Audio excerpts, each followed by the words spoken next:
അടക ജനഘടക സന്ദര ജഘടക സന്ദരേ ജഗൽ ഘടക അതുരഘടക വൈഡമനഘടക ചുടമനഘടക തിരിഘടക വൈഡമനഘടക ചുടരിമനഘടക തിരിഘടക ചുടമനഘടക സന്ദര ജഘടകസി. യേശുവിൻ്റെ നാമത്തിൽ. ഇൻ്റർനെറ്റിൻ്റെ കണക്ഷൻ ഒത്തിരി വീക്കായിപ്പോയി, അതുകൊണ്ടാണ് ഇടയ്ക്ക് വെച്ച് കട്ടായിപ്പോയത്. ദയവായി ക്ഷമിക്കുക. ഇത്രയാണ് ദൈവത്തിൻ്റെ ആത്മാവിന് പറയാനുള്ളത്. നമ്മൾ പ്രാർത്ഥിക്കുന്ന ഒരു വ്യക്തിയാണെങ്കിൽ ചിലപ്പോൾ ലോകം നമ്മളെ അറിഞ്ഞെന്ന് വരത്തില്ല, ചിലപ്പോൾ നിങ്ങളുടെ ചാർച്ചക്കാർ നിങ്ങളെ അറിഞ്ഞെന്ന് വരത്തില്ല. എന്നാൽ പ്രാർത്ഥിക്കുന്നവനെ മനുഷ്യൻ അറിഞ്ഞില്ലെങ്കിലും ദൈവം അറിയും. അങ്ങനെയെങ്കിൽ ഈ ദിവസങ്ങളിൽ നിങ്ങൾ പ്രാർത്ഥിക്കുന്ന ഒരു വ്യക്തിയാണെങ്കിൽ, ചില പ്രാർത്ഥിക്കുന്ന മാതാവിനോട്, ചില മാതാക്കൾ എന്നെ ശ്രദ്ധിക്കുന്നു, അവരോട് എനിക്കൊരു ആലോചന ദൈവത്തിൻ്റെ ആത്മാവിൽ വിളിച്ചു പറയാനുണ്ട്. ചില വാക്തത്വങ്ങൾ നിങ്ങൾക്ക് വേണ്ടി തുറക്കുമെന്ന് പരിശുദ്ധാത്മാവ് വ്യക്തമായി നിങ്ങളോട് ആലോചന പറയുന്നു. ചില മാതാക്കന്മാർ എന്നെ ശ്രദ്ധിക്കുന്നുണ്ട്. ചില പ്രാർത്ഥനയുടെ എത്ര പ്രാർത്ഥിച്ചിട്ടും ഒരു വിടുതൽ എനിക്ക് വന്നില്ലല്ലോ, ഒരു വിടുതലിൻ്റെ സമയമായിട്ടും എന്തേ എനിക്ക് വിടുതൽ ലഭിക്കാത്ത, ഇത്രയും പ്രാർത്ഥിച്ചത് പോരെ, അതോ ഇനി എൻ്റെ പാപമാണോ, എൻ്റെ ജീവിതത്തിൻ്റെ വിഷയങ്ങളാണോ? പരിശുദ്ധാത്മാവിന് വ്യക്തമായി പറയാനുണ്ട്. നിങ്ങളുടെ കണ്ണുനീര്, നിങ്ങളുടെ പ്രാർത്ഥന, അതായത് നിങ്ങൾ പ്രാർത്ഥിക്കുവാൻ ദൈവസന്നിധി ചെല്ലുന്നതിന് മുമ്പിട്ടേ, നിങ്ങൾ ആ വാചകങ്ങൾ യേശുവിൻ്റെ അടുത്ത് പറയുന്നതിന് മുമ്പിട്ടേ നിങ്ങളുടെ ഹൃദയങ്ങളെ കാണും. ചിലപ്പോൾ മനുഷ്യൻ പുറമേമുള്ളതേ കാണൂ, മനുഷ്യൻ പുറമേമുള്ളതാ കാണുന്നത്. എന്നാൽ ഹൃദയങ്ങളെ അറിയുന്ന ഒരു വ്യക്തി ഉണ്ടെങ്കിൽ അത് മനുഷ്യനാണ്, ദൈവമാണ്. അങ്ങനെയെങ്കിൽ ഒരിക്കലും നിങ്ങളുടെ കൂടെയുള്ളവർക്ക്, നിങ്ങളുടെ ഭർത്താവിനോ നിങ്ങളുടെ ഭാര്യയ്ക്കോ നിങ്ങളുടെ മക്കൾക്കോ നിങ്ങളുടെ ഹൃദയത്തെ അറിയാൻ പറ്റത്തില്ല. എന്നാൽ ഒരിക്കലും മറക്കാത്ത ഒരു ദൈവം, ഹൃദയങ്ങളെ, ഉൾപ്പൂവുകളെ ആരായുന്ന ഒരു ദൈവം നിങ്ങൾക്ക് വേണ്ടിയുണ്ട്. അങ്ങനെയെങ്കിൽ ഇന്ന് പകൽക്കാലം നമ്മൾ ദൈവസന്നിധിയിൽ ഒരു തീരുമാനമെടുക്കണം. കർത്താവെ, ഞാൻ പ്രാർത്ഥിക്കുന്ന ഒരു വ്യക്തിയായി മാറും, എൻ്റെ പ്രാർത്ഥനാ ജീവിതം വർദ്ധിപ്പിക്കും. അങ്ങനെയെങ്കിൽ പ്രാർത്ഥനയുടെ ഒരു അഭിഷേകം, ഒരു പ്രാർത്ഥനയുടെ ഒരു വരം നിങ്ങളുടെ മേൽ തുറന്നു കിട്ടിയാൽ നിങ്ങൾ ആരുടെയും മുമ്പിൽ മുട്ടുമടക്കേണ്ട ആവശ്യമില്ല. അങ്ങനെയെങ്കിൽ ഒരു കാര്യമുണ്ട്. ഏലീശയുടെ മുമ്പിൽ വന്ന, ഏലീശയുടെ കൂടെ വേല ചെയ്ത ആ ശിഷ്യൻ മരിച്ചപ്പോൾ അവരുടെ ആ ദാസിയെയും ആ വിധവയും ആ മക്കളെയും കടക്കാർ പിടിച്ചുകൊണ്ട് പോകുമെന്നായപ്പോൾ ഏലീശയുടെ അടുത്ത് വന്ന്, ഏലീശ പ്രവാചകൻ കൂടുതലൊന്നും പറഞ്ഞില്ല. ഏലീശ പ്രവാചകൻ പറഞ്ഞ ഒരു കാര്യമുണ്ട്. നിങ്ങൾക്ക് വേറെ ഒന്നും ഏലീശ പറഞ്ഞില്ല, നിങ്ങൾക്ക് എന്തോ ഉണ്ട്, എണ്ണയുണ്ട്. നിങ്ങൾ അടുത്തുള്ള വീടുകളിൽ പോയി നിങ്ങളുടെ പാത്രങ്ങൾ നിങ്ങൾ ശേഖരിക്കണം. ശേഖരിച്ചുകൊണ്ട് വന്നിട്ട് നിങ്ങളും നിങ്ങളുടെ മക്കളും അകത്ത് കയറിയിട്ട് ആ വാതിലടയ്ക്കണം. അതിന്റെ കാരണമെന്ന് ചോദിച്ചാൽ അതൊരു സ്വകാര്യതയാണ് കാണിക്കുന്നത്. അങ്ങനെയെങ്കിൽ പ്രാർത്ഥനാ ജീവിതമുള്ള ഒരു വ്യക്തിക്കാണെങ്കിൽ ഒരു സ്വകാര്യതയുണ്ട്. ആ സ്വകാര്യത നമ്മുടെ ദൈവവുമായിട്ടുള്ള ഒരു കാഴ്ചപ്പാടാണ്. അങ്ങനെയെങ്കിൽ ആ എണ്ണ പകർന്നതിന് ശേഷമെന്ന് ചോദിച്ചാൽ അത് വർദ്ധിച്ചു കൊണ്ടിരുന്നു. അങ്ങനെയെങ്കിൽ എപ്പോൾ അവൾ പാത്രങ്ങൾ തീർന്നെന്ന് പറഞ്ഞു, അന്നേരം ആ എണ്ണയുടെ ഒഴുക്കും നിന്ന്. നമ്മൾ ചിന്തിക്കേണ്ട ഒരു കാര്യമെന്ന് ചോദിച്ചാൽ, നമ്മുടെ എണ്ണ പകരുമ്പോൾ അത് തീരാതെ നമ്മൾ സൂക്ഷിക്കേണ്ട നമ്മുടെ ഉത്തരവാദിത്തമാണ്. നമ്മുടെ പാത്രമായ നമ്മൾ എപ്പോഴും സജ്ജരായിരിക്കണം. ഈ ലോകത്തിൽ നമ്മൾ സഞ്ചരിക്കുമ്പോൾ ഈ ലോകത്തിന്റെ ഒരു മ്ലേച്ഛതകൾ ഒന്നും നമ്മുടെ മേൽ വെളിപ്പെടരുത്. നമ്മുടെ മേൽ ആ എണ്ണ പകരുവാൻ പറ്റിയൊരു പാത്രമായിട്ട് നമ്മൾ ദൈവസന്നിധിയിൽ നിന്ന് കൊടുത്താൽ പരിശുദ്ധാത്മാവിന്റെ അഭിഷേകം നമ്മുടെ ഉള്ളിലേക്ക് ദൈവം പകരും. അങ്ങനെയെങ്കിൽ വലിയൊരു വിടുതലാണ് ഈ റോസ് ഫാമിലിയിലും ഈ കുടുംബത്തിലും. ദൈവസന്നിധിയിൽ നമ്മൾ ആയിരിക്കുമ്പോൾ, നമ്മൾ ഈ പ്രാർത്ഥനയിലും ഇതിലെല്ലാം നമ്മൾ പങ്കെടുക്കുമ്പോൾ നമുക്കുള്ളത് നമ്മൾ പകരുകയാണ്. ഇത് പകർന്നു കഴിഞ്ഞാൽ അനേകർക്കൊരു വിടുതലായിരിക്കും. അനേകർക്ക് ഈ ശബ്ദം ചെല്ലുന്നിടത്ത് വലിയ മിറക്കുകൾ നടക്കും, വലിയ അത്ഭുതങ്ങൾ നടക്കും. അതായത് നമ്മൾ ദൈവത്തിന്റെ ആത്മാ വ്യക്തമായി എന്നോട് പറഞ്ഞാണ്, പ്രാർത്ഥിക്കുന്ന ഒരു ജീവിതം നമ്മൾ ക്രിയേറ്റ് ചെയ്യുവാണെങ്കിൽ നമ്മൾ നടന്നു പോകുമ്പോൾ ചില ദേശാധിപതി ശക്തികൾ അഴിഞ്ഞു പോകുന്ന ഒരു മേഖല വെളിപ്പെടും. പരിശുദ്ധാത്മാവ് ഈ ദിവസങ്ങളിൽ എന്നോട് സംസാരിച്ച ഒരു വചനമാണ് നിങ്ങളോടായിട്ട് ഞാൻ പങ്കുവെക്കാൻ ആഗ്രഹിച്ചത്, നിങ്ങളോട് ഞാൻ പങ്കുവെച്ചുകൊണ്ടിരിക്കുന്നത്. അതായത് നമ്മുടെ കഴിവല്ല കേട്ടോ മക്കളെ, ദൈവമക്കളെ, നമുക്കൊരു കഴിവുമില്ല, നമുക്കൊരു പ്രാപ്തിയുമില്ല. നമ്മൾ വെറും അശക്തരാണ്, നമ്മൾ ഉടഞ്ഞ പാത്രമാണ്. ദൈവത്തിന്റെ സന്നിധിയിൽ നമ്മളെ ഉടഞ്ഞ പാത്രമായി ആര് ഉടയാൻ ഏൽപ്പിച്ചു കൊടുക്കുന്നു അവരെ ദൈവം ഉപയോഗിക്കും. ഈ കാലഘട്ടത്തിൽ എനിക്ക് വിളിച്ചു പറയാൻ ഒരു ദൂതെന്ന് ചോദിച്ചാൽ, നമ്മൾ ഉടയാൻ തയ്യാറായി. നിങ്ങൾ എവിടെയെങ്കിലും ഉടഞ്ഞിട്ടുണ്ടെങ്കിൽ, കർത്താവിന്റെ കരങ്ങളിൽ നുറുക്കുവാൻ ഏൽപ്പിച്ചു കൊടുത്തിട്ടുണ്ടെങ്കിൽ, അവന്റെ കയ്യാൽ നുറുങ്ങപ്പെട്ടാൽ ദൈവം അതിനെ അനുഗ്രഹിക്കും. അല്പമേ ഉള്ളെങ്കിലും ദൈവം എവിടെ ഒരു നുറുക്കൽ നിങ്ങളുടെ ജീവിതത്തിൽ എവിടെങ്കിലും അനുഭവപ്പെടുന്ന ആരെങ്കിലും എന്നെ ഈ വചനം ശ്രദ്ധിക്കുന്നുണ്ടെങ്കിൽ നിങ്ങളോടായിട്ട് ഒരു ദൈവത്തിന്റെ ഒരു ആലോചന എനിക്ക് പറയാനുണ്ട്. നിങ്ങൾ നുറുങ്ങുന്നുണ്ടെങ്കിൽ നിങ്ങളെക്കുറിച്ച് ദൈവത്തിനൊരു പദ്ധതിയുണ്ട്. നിങ്ങൾ ഏതെങ്കിലും രീതിയിൽ നിങ്ങളുടെ ഏതെങ്കിലും സാമ്പത്തികത്തിലാണോ, നിങ്ങളുടെ കുടുംബജീവിതത്തിലാണോ നിങ്ങൾ ഒരു നുറുക്കം അനുഭവിക്കുന്നെങ്കിൽ, അതായത് ദൈവത്തിന്റെ കരത്തിൽ ദൈവസന്നിധിയിൽ വന്നിട്ട് പറഞ്ഞിട്ട് നിങ്ങളൊരു നുറുക്കം അനുഭവിക്കുന്നെങ്കിൽ നിങ്ങളെ പണിതെടുക്കുന്ന ദിവസങ്ങളാണെന്ന് നിങ്ങൾ മറന്നു പോകരുത്. ആരെങ്കിലും എവിടെങ്കിലും ഒരു പ്രയാസം അനുഭവിക്കുന്നെങ്കിൽ, എവിടെങ്കിലും ഒരു ഒറ്റപ്പെടിയിൽ അനുഭവിക്കുന്നുണ്ടെങ്കിൽ, നിങ്ങളുടെ ഭർത്താവിന്റെ കയ്യിൽ നിന്നോ മക്കളുടെ കയ്യിൽ നിന്നോ ആരുടെയെങ്കിലും കയ്യിൽ നിന്നോ നിങ്ങൾ ഒരു നുറുങ്ങുന്ന അവസ്ഥയുണ്ടെങ്കിൽ നിങ്ങൾ അതിനുവേണ്ടി ഏൽപ്പിച്ചു കൊടുക്കുകയാണെങ്കിൽ നിങ്ങളെ ദൈവം തീർച്ചയായിട്ടും അനുഗ്രഹിക്കും. ആ ഒന്നിനും വേണ്ടാതെ എറിഞ്ഞു കളഞ്ഞിരുന്ന ആ കുടത്തെയാണ് ദൈവം ഉപയോഗിക്കാൻ ഇടയായത്. കാരണമെന്ന് ചോദിച്ചാൽ യഹൂദന്മാരുടെ പാരമ്പര്യം അനുസരിച്ചെന്ന് പറഞ്ഞാൽ അവിടെ വരുന്നവർക്ക് കൈ കഴുകാൻ അങ്ങനെ വെച്ചിരിക്കുന്ന ഒരു കൽപാത്രമാണ്. ആ കൽപാത്രത്തിന് പ്രത്യേകിച്ച് ഒരു ഗുണവുമില്ല, അതിന് വെള്ളം കോരം. പക്ഷെ എത്രയോ നല്ല കൽപാത്രങ്ങൾ അകത്തിരിപ്പുണ്ട്. പക്ഷെ ദൈവം കണ്ടത് അകത്തിരുന്ന ഒരു കൽപാത്രത്തെ അല്ല ദൈവം ഉപയോഗിച്ചത്. വെളിയിൽ ആർക്കും വേണ്ടാതെ ഒറ്റപ്പെട്ടിരുന്ന ഒരു കൽപാത്രങ്ങളെയാണ് ദൈവം കണ്ടത്. ദൈവത്തിന്റെ കണ്ണ് അതിലേക്ക് പോവാനിടയായി. നമ്മുടെ ദൈവം സർവശക്തനായിട്ടുള്ള ദൈവമാണ്. ദൈവത്തിന്റെ കണ്ണുകൾ നിങ്ങളെ അട്രാക്ട് ചെയ്യാൻ നിങ്ങൾക്ക് എന്തോ നിങ്ങളിൽ ക്വാളിറ്റി ഉണ്ടെന്ന് നിങ്ങൾ ഈ ദിവസങ്ങളിൽ ചിന്തിക്കേണ്ട ആവശ്യമുണ്ട്.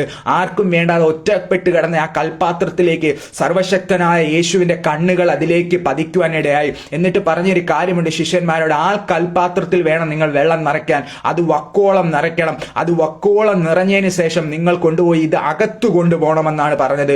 വെളിയിൽ വെക്കാനല്ല, അകത്തു കൊണ്ടുപോകണം. അകത്തു കൊണ്ടുപോയിട്ട് ആ നേരത്തെ അവിടെ ഇരുന്ന കൽപാത്രത്തിൽ പകർന്ന വീഞ്ഞിനേക്കായും ഏറ്റവും ശ്രേഷ്ഠകരമായ വീഞ്ഞായിരുന്നു ഈ കൽപാത്രത്തിൽ ദൈവം നിറയ്ക്കുവാനിടയായത്. കാരണമെന്ന് ചോദിച്ചാൽ ഈ കൽപാത്രം ആർക്കും വേണ്ടാതെ ഒരിടത്ത് കിടന്നെയാണ്. പരിശുദ്ധാത്മാവ് വ്യക്തമായിട്ട് ആലോചന വിളിച്ചു പറയുന്നുണ്ട്. നിങ്ങളെ ആർക്കും വേണ്ടാതെ, നിങ്ങളുടെ അവസ്ഥയിൽ എവിടെങ്കിലും നിങ്ങളെ മാറ്റി നിർത്തിയിട്ടുള്ള അവസ്ഥയുണ്ടെങ്കിൽ നിങ്ങളെയും ആ യേശുവിന്റെ കണ്ണുകൾ നിങ്ങളെയും തേടി വരുന്ന ദിവസങ്ങൾ മുൻപിലുണ്ട്.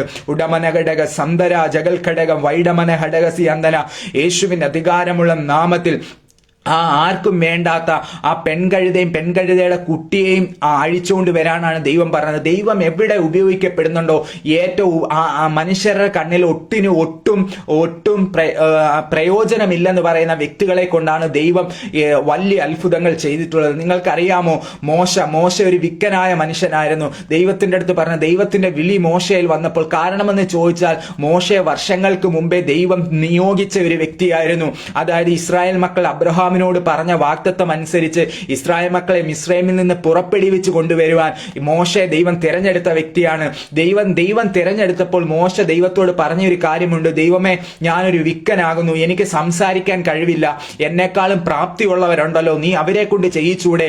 അന്നേരം ദൈവം പറഞ്ഞൊരു കാര്യമുണ്ട്, ഇല്ലില്ല മോശെ, എനിക്ക് നിന്നെയാ വേണ്ടത്. അന്നേരം ദൈവം പറഞ്ഞൊരു കാര്യമുണ്ട്, മോശ പറഞ്ഞ എന്റെ വാ തടിച്ചതാണ്, എന്റെ നാവ് തടിച്ചതാണ്. ദൈവം പറഞ്ഞൊരു കാര്യമുണ്ട്, നീ പേടിക്കേണ്ട, നിന്നിൽ കൂടി ഞാൻ സംസാരിക്കും, നീ അഹരോനെയും കൂടി വിളിച്ചോ, നിന്നെ ഞാൻ ഇസ്രായേൽ രാജാവിന്റെ അടുത്ത് അയക്കും, നിന്നെ അവിടെ ഞാൻ എന്റെ ദൈവത്തെ അവിടെ പ്രദർശിപ്പിക്കും നിന്നിലൂടെ. അതായത് മോശ ചോദിച്ചൊരു കാര്യമുണ്ട്, യഹോവൻ നീ ആരാകുന്നു? അന്നേരം പറഞ്ഞ ഞാനാകുന്നവൻ ഞാനാകുന്നു, I am that I am who I am. അങ്ങനെ ദൈവം മോശയോട് പറഞ്ഞൊരു കാര്യമുണ്ട്. മോശയ്ക്ക് ഇതെല്ലാം അറിയായിരുന്നു. ഏറ്റവും അധികം ആഗ്രഹിച്ച ഒരു കാര്യം എന്തെന്നറിയാമോ? ആ ദൈവത്തിന്റെ സാന്നിധ്യം കടന്നു വരണമെന്ന് പറഞ്ഞു. ഇന്ന് പകൽക്കാലം നമ്മൾ ദൈവസന്നിധിയിൽ വരുമ്പോൾ ഏറ്റവും നമ്മൾ ആഗ്രഹിക്കേണ്ട ഒരു കാര്യം ഈ ലോകത്തെ ഒന്നുമല്ല, ദൈവത്തിന്റെ ഒരു സാന്നിധ്യം എന്റെ കൂടെ കടന്നു വരണമെന്ന്. മോശയുടെ ബലഹീനത വ്യക്തമായിട്ട് തിരിച്ചറിയാമായിരുന്നു. എന്റെ നാവിന്റെ മേൽ വിഷയമുണ്ട്, എല്ലാവരുടെയും കൂട്ട് വാക്ചാതുര്യമുള്ളവനല്ല, എല്ലാവരേക്കാൾ കഴിവുള്ളവനല്ല ഞാൻ. എങ്കിലും മോശ പറഞ്ഞൊരു കാര്യമുണ്ട്, സകലത്തിന്റെയും സർവശക്തനായ ദൈവത്തിന്റെ ആ സാന്നിധ്യം എന്റെ കൂടെ വരണമെന്ന്. നിങ്ങൾക്ക് എന്തെങ്കിലും കഴിവില്ലെന്നോ നിങ്ങൾക്ക് എന്തെങ്കിലും ബുദ്ധിമുട്ടുണ്ടെന്ന് നിങ്ങൾ വിചാരിക്കുമെങ്കിൽ നിങ്ങൾ ദൈവത്തോട് ചോദിക്കേണ്ട ഒറ്റ ഒരു കാര്യം മാത്രമേ ഉള്ളൂ, ദൈവമേ, ആ സാന്നിധ്യം എന്റെ കൂടെ കടന്നു വരണമേ, ഞാൻ പോകുന്നിടത്ത് ദൈവത്തിന്റെ സാന്നിധ്യം കൂടെ വരണമേ. അങ്ങനെ ഒരു സാന്നിധ്യമാണ് നിങ്ങളുടെ കൂടെ കൊണ്ടുവരുന്നെങ്കിൽ നിങ്ങൾ വിചാരിക്കുന്നതെല്ലാം ദൈവം നിങ്ങൾക്ക് സാധിച്ചു തരും. ആ മാറയെ മധുരമാക്കും. നിങ്ങളുടെ കൈപ്പേറിയ അവസ്ഥകൾ നിങ്ങളുടെ ഭവനത്തിൽ വരുമ്പോൾ, നിങ്ങളുടെ കുട്ടികളുടെ വിഷയങ്ങളിലായാലോ ഏത് വിഷയത്തിലാണല്ലോ കൈപ്പേറിയ അവസ്ഥ നിൽക്കുന്നത്, ആ കൈപ്പിനെ മധുരമാക്കുവാൻ കഴിവുള്ളവനാണ് നിങ്ങളുടെ കൂടെ വന്നിരിക്കുന്നത്. അങ്ങനെയെങ്കിൽ നമ്മൾ ഇറങ്ങിത്തിരിച്ചത് ആരെ നോക്കിയാണ് നമ്മൾ തിരിച്ചറിയേണ്ട ആവശ്യമുണ്ട്. നമ്മൾ ഇറങ്ങിത്തിരിച്ചത് കർത്താവായ യേശു ക്രിസ്തുവിന്റെ മുഖത്തേക്ക് നോക്കിയാണ്. ദൈവത്തിന്റെ മുഖത്ത് നോക്കി ആരും ഇതുവരെ ലജ്ജിച്ചു പോകാൻ ഇടയാകത്തില്ല. സർവശക്തിയുള്ള കർത്താവാണ് നമ്മളെ വിളിച്ചത്. അബ്രഹാമിന്റെ അടുത്ത് പറഞ്ഞൊരു കാര്യമുണ്ട്, അബ്രഹാമെ, ഞാൻ നിന്റെ അതിമഹത്തായ പ്രതിഫലമാകുന്നു. അങ്ങനെയെങ്കിൽ നമ്മൾ ക്രിസ്തുവിനെ അറിഞ്ഞ ഒരു വ്യക്തിയാ നമ്മളെങ്കിൽ, ദൈവത്തിന്റെ ആത്മാവ് നമ്മളിൽ വസിക്കുന്നെങ്കിൽ, അസാധ്യങ്ങളെ സാധ്യമാക്കുന്ന ദൈവത്തിന്റെ അഭിഷേകമാണ് നമ്മുടെ കൂടെ ഇരിക്കുന്നത്. അങ്ങനെയെങ്കിൽ ഞാൻ എൻ്റെ വാക്കുകളെ അധികമായി ഒന്നും പറയുവാൻ ആഗ്രഹിക്കുന്നില്ല. എൻ്റെ ദൈവം എൻ്റെ ഹൃദയത്തിൽ ചെന്ന ചില സകല ചെറിയ ദൂതുകൾ മാത്രമാണ് ഞാൻ നിങ്ങളോട് ഈ സമയത്ത് അറിയിക്കാൻ ഇടയായത്. പ്രിയ ദൈവജനമേ, നമ്മൾ ദൈവസന്നിധിയിൽ കണ്ണുകളെ ഒന്ന് അടയ്ക്കാം. നമ്മൾ ദൈവസന്നിധിയിൽ ഒന്ന് പ്രാർത്ഥിക്കാം. കർത്താവെ, ആ മോശ പറഞ്ഞതുപോലെ ഈ ലോകത്തെ ഒന്നും ഞാൻ ആഗ്രഹിക്കുന്നില്ല കർത്താവെ. ഞാനൊരു വിക്കനായ വ്യക്തിയാണ് കർത്താവെ. എൻ്റെ ബലഹീനതകൾ എനിക്കറിയാം. ഞാൻ ജഡപ്രകാരം പൗലോസ് പറഞ്ഞൊരു കാര്യമുണ്ട് എന്ന് പറഞ്ഞാൽ, ഞാൻ നല്ലത് ചെയ്യണമെന്ന് ഞാൻ ആഗ്രഹിക്കുന്ന ഒരു തിന്മ എന്റെ മേൽ വസിക്കുന്നു. ഞാൻ അറിയാത്ത തിന്മകളാണ് ഞാൻ ചെയ്തു പോകുന്നത്. അങ്ങനെയെങ്കിൽ അതെന്ന് പറഞ്ഞാൽ നമ്മുടെ ജഡത്തെയാണ്. നമ്മൾ ജഡപ്രകാരമുള്ള വ്യക്തികളാണ്. അങ്ങനെയെങ്കിൽ ആ ജഡത്തെ ജയിക്കുന്ന എങ്ങനെയെന്ന് ചോദിച്ചാൽ നമ്മളിൽ വെളിപ്പെട്ട ആ പ്രാർത്ഥന കൊണ്ട് മാത്രമേ പറ്റൂ. ദൈവത്തിന്റെ വചനധ്യാനം കൊണ്ട് മാത്രമേ പറ്റൂ. അങ്ങനെയെങ്കിൽ ആ സാന്നിധ്യം എന്റെ കൂടെ ഇരുന്നാൽ ഈ അസാധ്യമായ നിമിഷങ്ങൾ നിങ്ങളുടെ മുൻപിൽ വരുമ്പോൾ അതിനെ സാധ്യമാക്കുന്ന ദൈവത്തിന്റെ അഭിഷേകം നിങ്ങൾക്ക് വേണ്ടി ഇന്ന് ചലിക്കപ്പെടും. ഞാൻ നിങ്ങൾക്ക് വേണ്ടി പ്രാർത്ഥിക്കാൻ പോകുന്നു.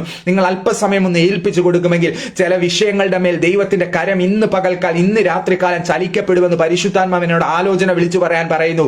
ഉടകമനഘടക സന്ദര ജഗലഘടകസി. നല്ല ദൈവമേ, സ്വർഗീയ നല്ല കർത്താവെ, നല്ല നിമിഷത്തിനായി അങ്ങ് സ്തുതിക്കുന്ന കർത്താവെ. ദൈവമേ, ഈ ലൈവിലൂടെ എന്നെ വചനം ശ്രദ്ധിച്ച സകലർക്കും വേണ്ടി പ്രാർത്ഥിക്കുന്നു കർത്താവെ. യേശു കാണിച്ചു തന്ന മാതൃക പ്രകാരം കർത്താവെ, ഞങ്ങൾക്കൊരു പ്രാർത്ഥനയുടെ ഒരു വരം ഞങ്ങൾക്ക് തരണമേ കർത്താവെ. ദൈവമേ, ഈ ഭൂമിയെ ഒരു വാക്കുകൊണ്ട് ഉളവാക്കിയ ദൈവപുത്രനായ യേശു ക്രിസ്തുവിനെ ഇത്രത്തോളം പ്രാർത്ഥിക്കണമെന്നുണ്ടെങ്കിൽ കർത്താവെ, അശക്തരും ബലഹീനരുമായ, ശക്തരല്ലാത്ത അശക്തരായ ഞങ്ങൾ എത്രയധികം ദൈവസന്നിധിയിൽ പ്രാർത്ഥിക്കണമെന്ന് ഞങ്ങൾ തിരിച്ചറിയുന്നു കർത്താവെ. മോശ പറഞ്ഞ ഒരു കാര്യമുണ്ട് കർത്താവെ, നിന്റെ സാന്നിധ്യം എന്റെ കൂടെ പോരുന്നില്ലെങ്കിൽ എന്നെ അയക്കല്ലേ എന്ന്. മോശയുടെ ബലഹീനത എന്തെന്നറിയാം കർത്താവെ. ആരെങ്കിലും ബലഹീനരോ അസ്വസ്ഥരോ ആയിട്ട് ആരെങ്കിലും ഭാരപ്പെടുന്നുണ്ടെങ്കിൽ കർത്താവെ, ഈ ദിവസങ്ങളിൽ അങ്ങയുടെ സാന്നിധ്യത്തെ കൂടുതലായി ചോദിക്കുവാൻ ഒരു കൃപ ഞങ്ങളുടെ മേൽ പകരണമേ അപ്പ. ഹല്ലേലൂയ. ഏലിയാവ് കർത്താവെ സമസ്വഭാവമുള്ള മനുഷ്യൻ. അവന് ഒത്തിരി ചരിത്രങ്ങളോ ഒന്നും പറയാനില്ല. അവൻ ഒരു പാരമ്പര്യവും പറയാനില്ല. എന്നാൽ വചനം ഏലിയാവിനെ വെളിപ്പെടുത്തുക എന്നെങ്ങനെ ചോദിച്ചാൽ, തിഷ്പയിൽ നിന്ന് വന്ന തിഷ്പനായ ഏലിയാവ്. പക്ഷെ അവൻ പ്രാർത്ഥിക്കുന്ന ഒരു വ്യക്തിയാണ്. പ്രാർത്ഥിക്കുന്ന ഒരു വ്യക്തി എവിടെ ഉണ്ടെങ്കിലും അവനെ കൊണ്ട് അത്ഭുതങ്ങൾ ചെയ്യുവാൻ ദൈവത്തിന് കഴിയും. അവന്റെ ഭവനത്തിൽ ഒരു അത്ഭുതമായിരിക്കുവാൻ ദൈവത്തിന് അവനെ കൊണ്ട് കഴിയും കർത്താവെ. അങ്ങനെയെങ്കിൽ ഞങ്ങൾ ആയിരിക്കുന്ന സാഹചര്യങ്ങളിൽ കർത്താവെ, ഞങ്ങൾ ഒരു അത്ഭുതത്തിന്റെ കാരണമായി തീരുവാൻ, വരുന്ന കാലങ്ങളിൽ ക്രിസ്തുവിന്റെ മഹിമ കണ്ട സാക്ഷികളായി മാറുവാൻ ആ അപ്പോസ്തലന്മാരെ പോലെ കർത്താവെ നീ ഞങ്ങളെ ഉപയോഗിക്കണമേ അപ്പ. ഒരു പ്രാർത്ഥനയുടെ വരം ഞങ്ങളുടെ മേൽ കൈമാറണമേ കർത്താവെ. ദൈവമേ, അങ്ങനെ തന്നെ ആയിത്തീരുവാൻ പരിശുദ്ധാത്മാവ് ഞങ്ങളെ സഹായിക്കണമേ എന്ന് പ്രാർത്ഥിക്കുന്നു കർത്താവെ. ഈ ലൈവിലൂടെ എന്നെ കേട്ട സകല ദൈവമക്കൾക്കുമായി ഞാൻ സ്തോത്രം ചെയ്യുന്നു. അവരുടെ ആവശ്യ ഭാരങ്ങളുടെ മേൽ ദൈവത്തിന്റെ കരം ചലിക്കണമേ. ആരെങ്കിലും പ്രയാസത്തോടെ പ്രതികൂലത്തോടെ പിശാചിന്റെ പദ്ധതികളിൽ അകപ്പെട്ട് കിടക്കുന്നുണ്ടെങ്കിൽ യേശുവിന്റെ അധികാരമുള്ള നാമത്തിൽ അവർ പുറത്തു വരട്ടെ കർത്താവെ. ആ കെട്ടിൽ നിന്ന് അവർ പുറത്തു വരട്ടെ. ചില ദേശാധിപതി മണ്ഡലങ്ങളിൽ നിന്ന് കർത്താവെ, ചില കുടുംബങ്ങളെ, ചില വ്യക്തികളെ അടക്കി വെച്ചിരിക്കുന്ന ചില അന്യാരാധനയുടെ സ്പിരിറ്റിൽ നിന്ന്, ചില പാപത്തിന്റെ സ്വഭാവത്തിൽ നിന്ന് യേശുവിന്റെ നാമത്തിൽ അവർ പുറത്തു വരട്ടെ കർത്താവെ. ദൈവം അങ്ങനെ തന്നെ ചെയ്തിരിക്കൊണ്ട് സ്തോത്രം കർത്താവെ. ഈ പേജിലൂടെ ദൈവമേ, ഈ പേജിൽ കൂട്ടായ്മയുള്ള സകലരെയും ഞങ്ങൾ പ്രാർത്ഥിക്കുന്നു. അവരുടെ കുടുംബങ്ങളെ ദൈവം അനുഗ്രഹിക്കും. വരുന്ന കാലങ്ങളിൽ ഞങ്ങൾ ക്രിസ്തുവിന്റെ സൗരഭ്യവാസനയായി തീരുവാൻ കർത്താവ് ഞങ്ങളെ സഹായിക്കും. ഞങ്ങളുടെ പ്രാർത്ഥന യാചനയും കേട്ടിരിക്കൊണ്ട് സ്തോത്രം.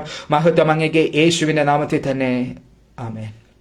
ലൈവിലൂടെ എന്നെ ശ്രദ്ധിച്ച എല്ലാ നല്ല മെമ്പേഴ്സിനും എൻ്റെ ക്രിസ്തീയ വന്ദനങ്ങളെ അറിയിക്കുന്നു. വീണ്ടും നിങ്ങൾ എന്നെ ഓർത്ത് പ്രാർത്ഥിക്കണം. ദൈവം അനുവദിച്ചാൽ ഇനിയും നമുക്ക് ലൈവുകളിൽ കാണാം എന്ന് പറഞ്ഞുകൊണ്ട് ഞാൻ എൻ്റെ ശുശ്രൂഷയിൽ നിന്നിരിക്കുന്നു. ദൈവം നമ്മളെ സഹായിക്കുമാറാകട്ടെ.